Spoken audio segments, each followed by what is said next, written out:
Hello दोस्तों, आज जानते हैं अहिल्या बाई होलकर के बारे में। अहिल्या बाई होलकर, जिसे अहिल्या बाई के नाम से भी जाना जाता है, मराठा संघर्ष संघ के भीतर इंदौर की राजमाता और बाद में रानी बनी थी। उन्होंने होलकर राजवंश की सीट के रूप में महेश्वर यानी की स्थापना की। भारतीय इतिहास की एक प्रिय शख्सियत, वे धार्मिक, शैक्षिक और सांस्कृतिक उन्नति के साथ साथ सुशासन, सामाजिक कल्याण और मानवीय कार्यों के लिए प्रसिद्ध हैं। उन्होंने विभिन्न मंदिरों, घाटों और धर्मशालाओं का निर्माण के माध्यम से भारतीय वास्तुकला में विकास में योगदान दिया। अहिल्याबाई के मठ या धर्मांध बंदोबस्ती पूरे भारत में फैल गए। एक साध्वी या पवित्र महिला के रूप में वो याद की जाती हैं। अपने पति खंडेराव होलकर, ससुर मल्हार राव होलकर और बेटे मालेराव होलकर की मृत्यु के बाद अहिल्याबाई ने होलकर राजवंश के मामलों को संभाला। उन्होंने आक्रमणों के खिलाफ इंदौर की रक्षा की और व्यक्तिगत रूप से युद्ध में सेनाओं का नेतृत्व किया। उनके देवर तुकोजी राव होलकर उनके सैन्य कमांडर के रूप में सेवा कर रहे थे। अहिल्याबाई का जन्म महाराष्ट्र के अहमदनगर जिले के चांदी गांव में एक मराठी हिंदू परिवार में मनकोजी शिंदे और सुशीला शिंदे के घर हुआ था। उनके पिता एक सम्मानित धनगर परिवार के वंशज थे। मनकोजी शिंदे गांव के पाटिल के रूप में सेवा करते थे। अहिल्याबाई के 5 भाई थे और उनकी प्रारंभिक शिक्षा घर पर ही हुई थी। अहिल्याबाई उस समय प्रसिद्धि में आई जब मराठा पेशवा बाजीराव प्रथम की सेना में कमांडर और मालवा के शासक मल्हार राव होलकर उड़े जाते समय चंडी में रुके और एक मंदिर में सेवा करते हुए उन्हें देखा। बच्ची की धर्मपरायणता और चरित्र से प्रभावित होकर मल्हार ने अपने बेटे खंडेराव को उनसे शादी करने की सलाह दी। 1733 में उनकी शादी हुई जब वो 9 या 10 साल की भी थी।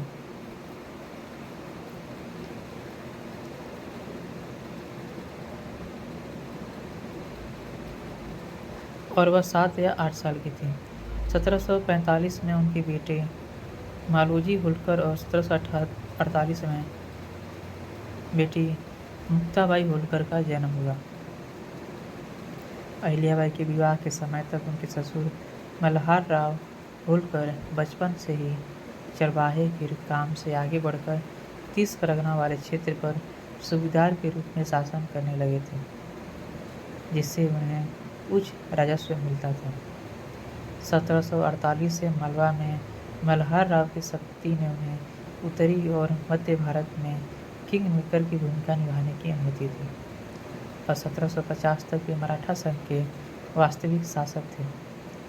साम्राज्य के प्रति उनकी सेवा के सम्मान में उन्हें नियमित रूप से पेशवा सरकार से मौद्रिक श्रद्धांजलि, भूमि और महान उपाधियों सहित अनुदान प्राप्त हुए। उनकी भूमि सहादरी के दोनों ओर नर्मदा के उत्तर में थी।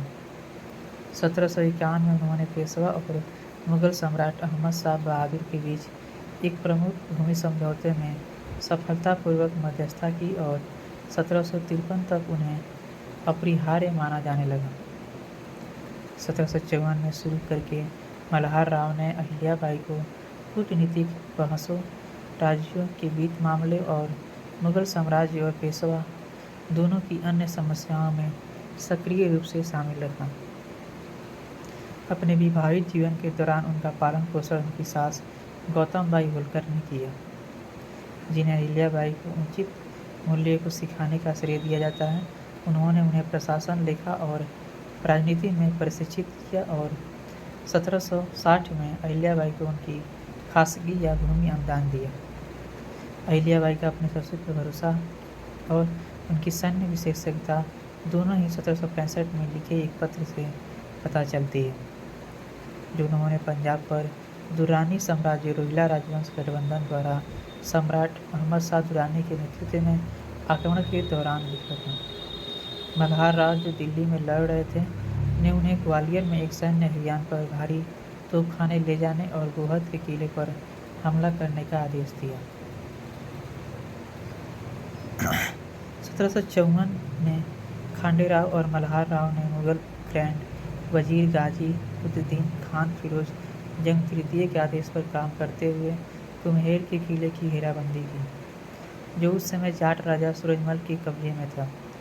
सूरजमल ने सफदर जंग का साथ दिया था, जो एक और मुगल वजीर था जिसने सम्राट के खिलाफ विद्रोह किया था। खांडेराव एक खुली पालकी में अपने सैनिकों का निरीक्षण कर रहे थे जब तोप की आग से उनकी मौत हो गई थी। खांडेराव की मौत से आहत अहिल्याबाई ने घोषणा की कि वह सती हो जाएंगे। उनकी चिता पर अनुष्ठित आत्महत्या उनकी निराश लोगों ने उनसे पुनर्विचार करने की विनती की, लेकिन उन्होंने स्पष्ट किया कि उन्हें लगता है कि सती होना ही एकमात्र तरीका है जिससे वह अपने पति के जीवन भर साथ देने के वादे को पूरा कर सकती हैं। उनके ससुर मल्हार राव ने विनती की, इससे वह जीवित रहने के लिए राजी हो गई और उसके बाद मल्हार राव ने उन्हें सैन्य मामलों में प्रशिक्षित करना शुरू कर दिया और 20 मई 1766 को आलमपुर में उनकी मृत्यु हो गई। 23 अगस्त 1766 को अहिल्याबाई के इकलौते बेटे मालेराव होलकर 21 साल की उम्र में इंदौर के शासक बने, जब उन्हें पेशवा से पदवी मिली। मालेराव ने 6 महीने से थोड़ा अधिक समय तक शासन किया, जब 5 अप्रैल 1767 को उनकी मृत्यु हो गई। मल्हार राव के दत्तक पुत्र तुकोजी राव होलकर को तब भारतीय तुकों की एक बड़ी श्रद्धांजलि के भुगतान पर सूबेदार बनाया गया और अहिल्याबाई वास्तविक शासक बन गए। ऐतिहासिक अभिलेखों से पता चलता है कि पड़ोसी राज्यों के समूह, विशेष रूप से जयपुर में चुंडावत वंश ने इसे सत्ता हस्तांतरण के दौरान विद्रोह किया। इस क्षेत्र से तुकोजी राव की अनुपस्थिति और पानीपत की तीसरी लड़ाई और उसके बाद हुई व्यापक तबाही का फायदा उठाया। अहिल्याबाई ने इन विद्रोहों के खिलाफ मराठा सेनाओं का नेतृत्व किया और संसाधनों और सहायता की कमी के बावजूद हर लड़ाई जीती। 1791 में अहिल्याबाई के दामाद यशवंतराव खड़से की मृत्यु हो गई और उनकी बेटी मुक्ताबाई उनकी चिता पर सती हो गई। उस समय राज्य का प्रशासन दो तरफा था, सैन्य और नागरिक। सैन्य पक्ष फिर से विभाजित था। तुकोजी राव होलकर सूबेदार थे और उन्हें मराठा की सेवा करनी थी। देवी अहिल्याबाई मुखर थी। उन्होंने अपनी शक्ति की घोषणा करते हुए कहा, मैं मल्हार राव की बहू हूँ। मल्हार राव द्वारा स्थापित सरंजामवाद प्रणाली कुशल थी और इसे पुनः अधिकारियों द्वारा मान्यता प्राप्त थी। सरंजामदार अपने आप में एक शिविर के भीतर शिविर थे और राज्य के अभिलेख